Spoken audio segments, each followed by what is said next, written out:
buat orang-orang yang bekerja di malam hari pasti ada challenge sendiri di saat mereka bertugas. Termasuk salah satunya ditambahin makhluk halus.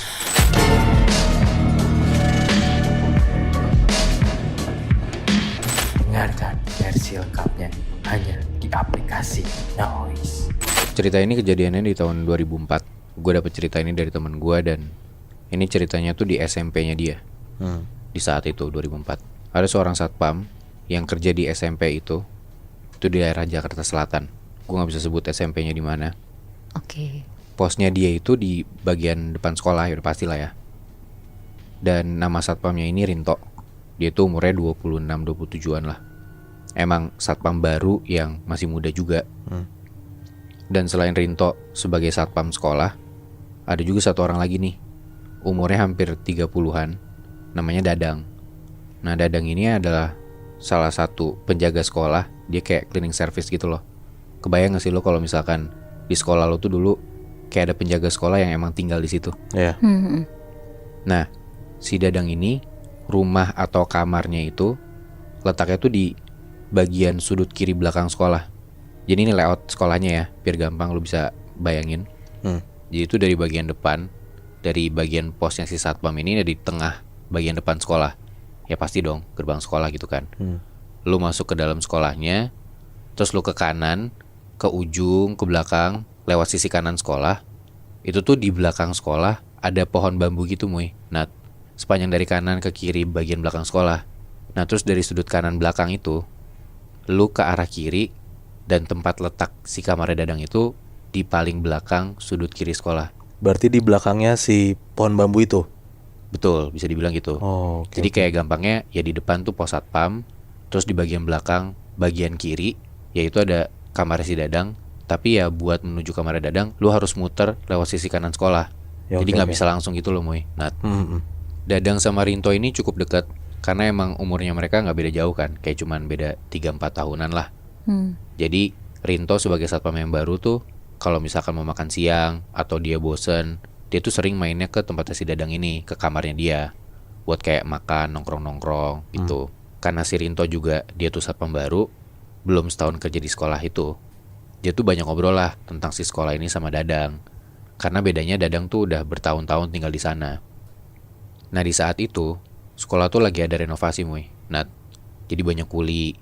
Gak nginep sih karena gak dibolehin. Jadi bedengnya tuh deket sekolah itu, di samping tapi di luar area sekolah. Lo tau bedeng gak sih? Tahu. Kayak tempat buat tinggal sementara, kuli-kuli gitu loh. Karena ya anak-anak SMP kan gak nyaman kalau misalkan ada bedeng atau rumah kuli itu di dalam area sekolahnya. Nah, di suatu malam Rinto tuh mau nginep di sekolah. Ya otomatis tidurnya sama Dadang dong, di kamarnya Dadang di bagian belakang sekolah itu. Singkat cerita, hari udah malam, dan setelah udah ngerokok-ngerokok depan sekolah, mereka masuklah ke dalam sekolah. Itu sekitar jam 10-an malam.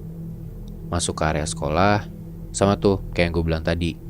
Dari pos bagian depan, mereka ke ujung kanan dulu, lurus, terus ke belakang, lewat sisi kanan, sampai ke ujung, baru tuh belok kiri, ngelewatin pohon-pohon bambu yang gue bilang tadi. Panjangnya sekitar 100 meteran lah. Sekolah juga gak gede dan gak kecil, kayak biasa aja. Mereka nyusurin tuh pohon-pohon bambu itu, yang mana di dekat bagian pohon-pohon bambu itu juga emang lagi direnov buat bikin ruangan baru. Jadi kayak banyak kayu-kayu, banyak semen, agak-agak berantakan lah di sisi kanan belakang itu. Terus tiba-tiba pas lagi nyusurin pohon-pohon bambu itu, si Rinto ngerasa kayak ada biji atau buah kecil tuh yang kena di pundaknya dia. Jadi kayak dari arah belakang, kayak dilempar sama orang gitu loh. Terus Rinto respon, apaan tuh? Dari situ tuh Dadang langsung nengok, terus dia teriak ke arah belakang, jangan ganggu. Ada satu komplek di daerah Jakarta Selatan. Rumah-rumah di dalam komplek ini tuh kayak gede-gede banget gitu, lebih kayak di daerah Senopati gitu-gitu, kebayang kan? Nah, tapi komplek ini bukan komplek buntu. Jadi kayak lo tuh bisa ngelewatin jalanan komplek ini buat motong. Jadi mobil motor pun juga bisa lewat lalu lalang gitu. Jalan pintas berarti. Iya, bisa jalan pintas juga. Nah, di sana ada satu rumah tua yang udah lama banget kosong. Orang-orang yang emang udah lama tinggal di sana pun juga udah kebiasa lah lewatin rumah ini malam-malam. Dan mereka pun juga dalam tanda kutip ya, udah kenalan sama si penunggu rumah ini. Sesapam-sapamnya pun juga udah biasa banget kalau misalnya lagi ronda malam-malam ngelewatin rumah itu. Jadi kayak orang-orang lama yang tinggal di komplek itu udah biasa lah akan kehadiran si rumah tua yang udah lama kosong ini. Oke. Nah di komplek itu ada 4 satpamnya. Biasanya 2 pagi dan 2 malam shiftnya. Nah ada satu waktu di tahun 2014, gue diceritain sama temen gue yang tinggal di komplek itu. Ada satu satpam baru gitu Nat. Satpam muda umurnya 24 tahun, namanya Agus kita sebut aja. Oke. Nah si Agus ini baru kerja jadi satpam di komplek itu pas di momen itu ya yang temen gue cerita tahun 2014 itu sekitar semingguan lah. 4 satpam lainnya ya senior-senior, bahkan ada 3 satpam yang emang udah jaga di sana sekitar 20 tahun.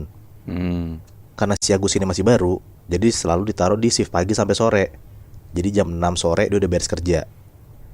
Nah di malam itu untuk pertama kalinya selama seminggu dia kerja di sana, dia harus masuk shift malam, ngegantiin satpam lainnya lagi sakit. Akhirnya di malam itu dia masuklah shift malam, jam 6 sore mulai sampai jam 6 pagi. Si Agus ini shift malam sama Pak Burhan namanya, umurnya sekitar 60 tahunan dan dia udah jadi satpam senior lah di sana. Sekitar jam 8-an malam, mereka masih di pos ronda, masih ngobrol-ngobrol sambil ngerokok, biasa ngobrol-ngobrol basa-basi. Nah dikasih tau lah sama Pak Burhan ini kayak, ini komplek kan rada gede, jadi mereka tuh kalau misalnya mau patroli, mau ngeronda ya harus mencar bagi 2. Jadi kalau misalnya dia mau ngiter sambil mukulin tiang listrik tuh buat kasih tahu jam, ya harus hati-hati dan banyak doa lah, karena ini kompleknya gede dan kita harus ngiternya sendiri-sendiri. Maksudnya kan si Agus ini masih baru, ya pasti sebagai senior ya Pak Burhan ngasih tau lah kayak beberapa cerita-cerita serem, atau kayak dikasih kayak kalau misalnya lo takut amit-amit kejadian apa-apa, ya lo tenang aja, lo harus gini. Oke. Jadi cerita seremnya niatnya bukan buat nakutin tapi buat ya biar hati-hati gitu ya. Iya bener Bi, karena ini pun juga pertama kalinya Agus shift malam kan. Semua udah diceritain sama Pak Burhan sampai sekitar jam 12 malam. Dan mereka harus mencar lah buat ngasih tahu jam keluarga komplek itu buat mukulin tiang listrik. Tapi ada satu hal yang lupa dikasih tahu sama Pak Burhan ke Agus, yaitu soal satu rumah gede yang udah lama kosong ini. Sebenarnya ada satu hal yang harus dilakuin sama orang baru kalau misalnya mau ngelewatin rumah itu pas malam-malam di atas jam 3 pagi. Kayak kalau misalnya nih ada orang cowok gitu ya, naik motor atau naik mobil pun kadang kalau misalnya ngelewatin rumah itu jam 3 pagi, kadang tuh kayak suka diganggu gitu loh sama si penunggu rumah itu. Apalagi si Agus yang harus nyetir tuh naik sepeda sendirian pula kan. Udahlah jam 12 malam mereka berdua sepedaan tuh mencar. Biasanya sekitar 10 menitan habis nyeterin komplek itu, sapam-sapam itu ketemuan lagi di pos ronda depan yang tempat mereka ngumpul pertama. Terus masuk jam berikutnya mereka nyeter lagi. Pokoknya gitu terus sampai jam 5 pagi lah. Nah pas di jam 12 malam mereka mencar, Agus tuh rada deg-degan sejujurnya, karena emang pada dasarnya dia penakut dan parnoan. Jadi cerita kali ini dari security sebuah rumah sakit di daerah Jakarta Selatan. Kejadian ini sekitar tahun 2014. Kita sebut aja security ini namanya Anto, umurnya sekitar 37 tahun. Anto itu hitungannya adalah security baru di rumah sakit ini. Ya kira-kira dia udah kerja di situ sekitar setahunan. Jadi sistem jaga di security rumah sakit ini tuh ada yang jaga di depan, jaga per lantai, sama tempat-tempat lainnya lah. Karena di rolling terus, kebetulan pada saat itu Anto tuh lagi kedapetan shift jaga malam. Seharusnya dia jaga bareng sama temennya namanya Arif. Mereka akan jaga 2 lantai tuh pada saat itu. Letaknya di lantai 4 sama 5. Tapi di malam itu tuh Arif izin, jadi gak bisa jaga. Dan akhirnya mengharuskan si Anto nih jaga sendirian di 2 lantai itu. Jadi ya paling si Anto bakal bolak-balik ke setiap lantai 4 sama 5. Nah sekitar jam 10 malam, Anto mulailah jaga. Dia mulai dari ngelihat data pasien malam itu. Pokoknya sesuai mekanisme dari rumah sakit itulah. Kayak di ruang ICU tuh ada berapa orang, keluarga yang nunggu ada berapa, dan lain-lain. Setelah dapet semua datanya, dia langsung jaga ke lantai 4. Nah sekitar jam 11 malam, pas banget ada OB lewat di lantai 4 tempat dia jaga. Dan kebetulan si Anto ini tuh lagi ngantuk banget. Dia nitip lah kopi ke si OB ini. Minta tolong banget dibikinin kopi hitam panas. Terus gak kerasa nih udah sejam nunggu, kopinya si Anto tuh gak datang-datang. Si Anto mulai gelisah lah karena ngantuk banget kan dia. Dan itu udah jam 12 malam posisinya. Dia mau turun ke bawah juga gak enak karena gak ada Arif yang bisa gantiin dia jaga sebentar kan. Akhirnya Anto jalan-jalan lah di lorong. Niatnya biar ngilangin ngantuk juga. Tapi pas dia lagi jalan di lorong, tiba-tiba dari ujung lorong tuh ada perempuan cantik banget pakai baju perawat. Lagi jalan ke arah Anto sambil bawa gelas kopi. Jadi kayak papasan gitu ya? Iya benar Moy. Anto berhenti terus langsung ngeliatin perempuan ini. Tapi perempuan ini tuh jalan aja lurus ngelewatin Anto. Terus naruh kopinya di atas meja Anto. Terus bilang, kopinya mas. Anto tuh di situ benar-benar cuma bisa diem aja, kayak matung gitu loh. Saking dia tuh sebenarnya nggak tahu kalau ada perawat secantik itu. Dia lebih ketakjub gitu Moy, Bi.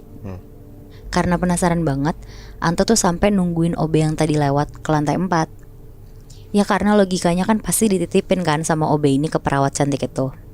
Sampai akhirnya kira-kira jam 2 pagi, OB-nya tuh baru muncul bawa kopi. Terus bilang ke Anto, "Mas maaf ya lama, tadi saya bersihin ruangan yang ketumpahan kopi dulu." Terus Anto kan bingung ya, nanyalah dia, "Lah ini tadi ada perawat cakep banget ngasih kopi panas. Udah habis nih kopinya, lihat aja." Terus ditanya lagi sama Anto, "Ada perawat baru ya?" Ngedengar itu OB-nya tuh bingung banget. Dia cuma bisa jawab, "Gak tahu sih ya mas, saya gak nitip siapa-siapa kok buat bikinin kopi si emas."